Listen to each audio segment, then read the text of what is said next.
안녕하세요. 오늘 저희가 함께 살펴볼 이야기는 바로 알렉산더 테크닉과 우리 몸에 대한 건데요.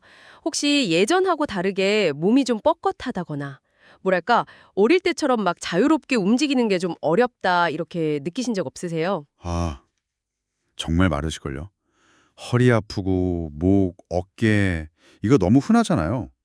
심지어 나이 들면 그냥 당연히 그런가 보다 이렇게 여기기도 하고요. 네네. 자료 보니까 뭐 인구의 84%가 허리 통증 경험한다던데. 음, 엄청난 거죠? 와, 84%요? 대단하네요. 그래서 오늘 저희가 던져볼 질문은 바로 이거예요. 아니, 왜 우리는 이렇게 몸이 원래 가진 그 자연스러운 감각, 움직임, 이런 걸 잃어버렸을까? 음, 그리고 이 문제를 푸는 열쇠, 그러니까 우리 몸 안에 혹시 숨겨진 어떤 지혜랄까, 지능이랄까, 그런 게 정말 있긴 한 걸까? 이 질문들을 가지고 알렉산더 테크닉 자료들을 한번 파헤쳐 보겠습니다. 좋습니다. 자, 우선 우리가 겪는 문제들부터 좀 짚어보죠. 자료들을 보면 특히 서구 문화권에서 나이가 들수록 점점 움직임이 안 좋아진대요. 네, 뭐 쪼그려 앉는 거 이런 자연스러운 동작도 힘들어지고 의자에서 일어날 때 막 아이고 소리 내는 거 너무 익숙하죠. 심지어 운동을 하는데도 오히려 다치기도 하고요. 맞아요. 특히 그 앉아 있는 문화 이게 정말 큰 문제입니다. 앉는 게 새로운 흡연이다 뭐 이런 말까지 나올 정도니까요. 아, 저도 들어봤어요. 네. 오래 앉아 있으면 어떤 근육은 막 짧아지고 뻣뻣해지고요. 반대로 다른 근육은 약해지고 축 늘어지거든요. 이런 불균형이 단순히 앉아 있을 때만 문제가 아니라 서거나 걷거나 뛸 때 그 자세까지 다 무너뜨리는 거죠. 연쇄적으로요. 몸을 특정 방식으로 사용하는 게 그냥 습관이 돼버리는 거예요. 그런데 이게 단순히 뭐 근육이나 자세 이런 신체적인 문제만은 아니라는 점이 저는 좀 흥미롭더라고요. 아, 네. 그렇죠. 어떤 자료에서는 서양 철학, 특히 그 데카르트 있잖아요. 정신은 우월하고 몸은 좀 하등하다. 뭐 이런 생각에서 뿌리를 찾기도 하던데. 아니 설마 그 옛날 생각이 지금 제 자세에까지 영향을 미친다는 건가요? 약간 믿기 어려운데요. 네. 근데 그 영향이 생각보다 훨씬 깊습니다. 그런 사고방식이 우리가 정보를 받아들이고 처리하는 방식하고도 바로 연결이 돼요. 아, 정보 처리 방식이요? 네. 하향식 처리라고 하는데요. 그러니까 기존에 내가 갖고 있던 생각, 지식, 언어 이런 걸로 세상을 먼저 해석하는 거예요. 이게 뭐 익숙하고 효율적일 수는 있는데 몸이 지금 실제로 느끼는 그 감각 있잖아요. 생생한 정보. 이걸 사양식 정보라고 한다면 이런 거랑은 점점 멀어지게 만드는 거죠. 아, 그러니까 머리로만 생각하고 몸은 무시하게 된다. 이런 거군요. 그렇죠. 뇌과학자 이언 맥길 크리스트 연구가 딱 이걸 보여주는데 좌뇌는 좀 분석적이고 익숙한 거, 세부적인 걸 잘 다루고요. 우뇌는 반대로 좀 전체적인 맥락, 새로운 경험, 그리고 바로 이 몸의 감각, 이런 걸 느끼는데 더 관여를 해요. 좌뇌, 우뇌. 네. 근데 현대사회가 너무 좌뇌 중심으로 그러니까 분석하고 계획하고 이런 쪽으로 치우쳐 있다 보니까 몸이 보내는 생생한 신호들, 이 우뇌적인 경험을 자꾸 놓치게 된다는 거죠.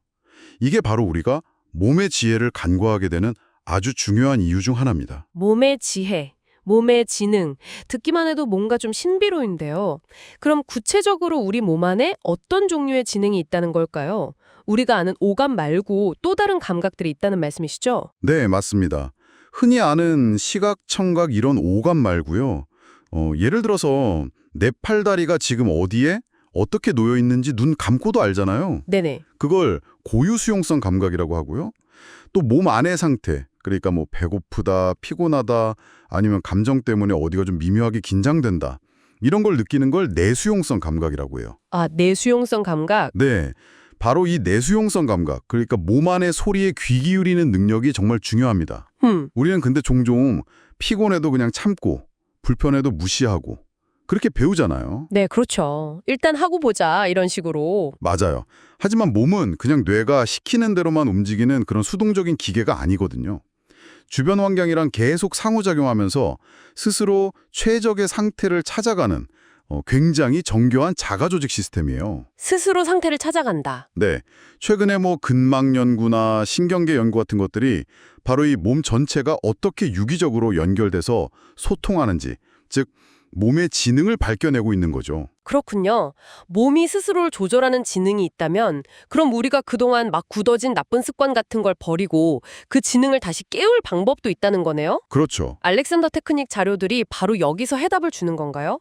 이게 단순히 뭐 운동법 배우는 거랑은 좀 다른 느낌인데요. 네, 핵심은 인식의 전환에 있습니다. 그냥 하던 대로 하는 그 익숙하고 편한 방식, 아까 말한 좌뇌 중심적인 방식에 한번 이게 맞나? 하고 의문을 제기하는 거예요.